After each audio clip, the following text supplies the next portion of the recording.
तो रणवीर सिंह पे बैन लग चुका है। तो हाँ, जिन लोगों को नहीं पता, रणवीर सिंह पे ऊपर बैन लगा दिया गया है, जिसके अनुसार वो अब आगे फिल्मों में काम नहीं कर सकते। एक तरीके से इसको बैन कह भी सकते हैं और नहीं भी कह सकते हैं। तो एक्चुअली में हुआ कुछ ऐसा कि FWICE, जो कि federation of western India cine employees जिसकी फुल फॉर्म है, मतलब एक तरीके से एक यूनियन है जिसमें डायरेक्टर्स और लाइटनिंग वगैरह टेक्नीशियन ऐसे करके काफ़ी सारे मेंबर्स हैं। तो उनकी तरफ से एक नोटिस जारी किया गया जिसमें कहा गया कि रणवीर सिंह के खिलाफ वो नॉन कोऑपरेशन डायरेक्टिव इश्यू कर रहे हैं, जिसके अनुसार उन्होंने क्लैरिफाई करते हुए कहा कि इसका मतलब बैन नहीं है, ये गलत इन्फॉर्मेशन फैलाई जा रही है। नॉन कॉरपोरेशन डायरेक्टिव का मतलब है कि अब से हमारा जो FWIC के जितने भी मेंबर हैं वो अब रणवीर सिंह के साथ में काम नहीं करेंगे। तो अब इसमें मैंने ऐसा क्यों कहा कि ये तरीके से बैन है भी और नहीं भी, क्योंकि अगर आपको मैं बताऊं कि FWIC में कितने मेंबर हैं तो आप भी हैरान हो जाएंगे। 4 लाख से ज़्यादा। आप सोच रहे होंगे 4 लाख ज़्यादा नंबर नहीं है, पर 4 लाख फिल्म इंडस्ट्री में बहुत ज़्यादा होते हैं। और आपको पता है एक मूवी बनाने के लिए कितने लोग चाहिए होते हैं, डायरेक्टर, टेक्नीशियन, स्पॉट बॉय वगैरह वगैरह करते, अलग अलग कैटेगरी में कितने लोग होते हैं। और 4 लाख मेंबर इस यूनियन के लोग हैं। और उसके हिसाब से, उस नोटिस के इश्यू के हिसाब से, अब वो इनमें से कोई भी इनमें से 4 लाख मेंबर में से कोई भी रणवीर सिंह के हाथ में काम नहीं करेगा। वैसे अगर देखा जाए तो हाँ, वो अगर रणवीर सिंह चाहे तो ऐसे किसी के साथ काम कर सकता है जो इसका मेंबर नहीं है, पर वो इतना आसान नहीं होगा। वो अलग बात हो गई अगर वो पूरे तरीके से इंडस्ट्री चेंज कर देते हैं, लोग पूरा साउथ की साइड चले जाते हैं, हाँ वो अलग बात है। पर यहाँ पे काम करना थोड़ा मुश्किल होगा।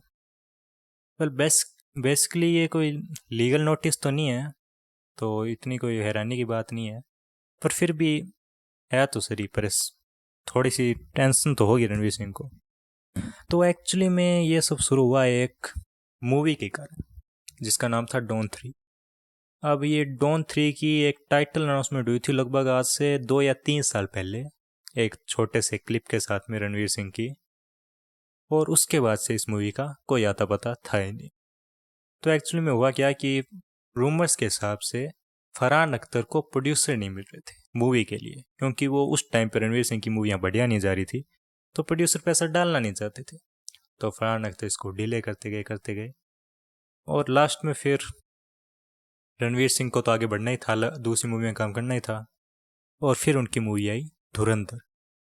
और हम सबको पता है कि क्या हुआ। तो उसके बाद में अब क्या हुआ कि धुरंधर आने के बाद में 1 और धुरंधर पार्ट 2 आने के बाद में रणवीर सिंह ने डॉन 3 को छोड़ दिया कि उन्होंने कहा कि मैं अब ये काम नहीं करूँगा। ऐसा कहना है लोगों के हिसाब से कि उन्होंने छोड़ दिया धुरंधर 2 के बाद में।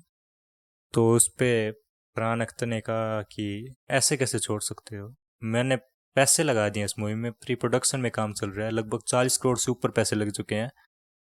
तो रणवीर सिंह ने कुछ नहीं कहा। तो फरहान अख्तर ने कहा ठीक है, मुझे पैसे वापस कर दो, 45 करोड़ जो मेरी नुकसान हुआ है, जो मैंने वो प्री प्रोडक्शन में पैसे लगाए वो मुझे वापस चाहिए। क्योंकि फरहान अख्तर के हिसाब से रणवीर सिंह ने कॉन्ट्रैक्ट साइन कर दिया था और साइन की वजह से उन्होंने काम शुरू किया था, पर दोनों के बीच में बातचीत हुई और बात बनी नहीं। तो आखिर में फरहान अख्तर FWIC के पास चले गए, जहाँ पर उन्होंने बताया कि मेरी फिल्म के साथ ऐसा ऐसा हुआ है, रणवीर सिंह ने ऐसा ऐसा किया है। तो उसके बाद FWIC ने कई सारे नोटिस भेजे रणवीर सिंह को आने के लिए कि आप अपनी तरफ से कहानी बताओ ताकि हम कोई सुझाव निकालें। पर रणवीर सिंह आए नहीं। रणवीर सिंह का कहना था कि मैं इस मैटर को पब्लिक नहीं ले जाना चाहता, तो इस वजह से मैं नहीं आऊँगा। उन्होंने कई बार बुलाया पर रणवीर सिंह नहीं आए। तो लास्ट में FWIC ने ये नोटिस इश्यू कर दिया कि अब से FWIC के कोई भी मेंबर रणवीर सिंह के साथ में काम नहीं करेगा। तो अभी सिचुएशन तो वैसे तो लीगल गई नहीं है, अभी देखना होगा कि रणवीर सिंह आगे क्या करते हैं। अब अगर रणवीर सिंह चाहें तो वो कोर्ट जा सकते हैं इस फैसले के सामने, और जिसकी वजह से थोड़ी सी टेंशन हो सकती है। मतलब अगर लीगल फंस गए ना तो दिक्कत होती है मूवीज़ को लेकर। आप सबको ही पता है कोई भी मूवी अगर लीगली कोई स्टार या मूवी फंस जाती है तो बहुत लंबा चलता है। अब तो वो देखेंगे आगे कि रणवीर सिंह और फरहान अख्तर के बीच में कुछ हो पाता है या फिर नहीं है। बाकी देखते हैं आगे क्या होगा। तब तक के लिए टाटा बाय बाय। यही थी न्यूज़।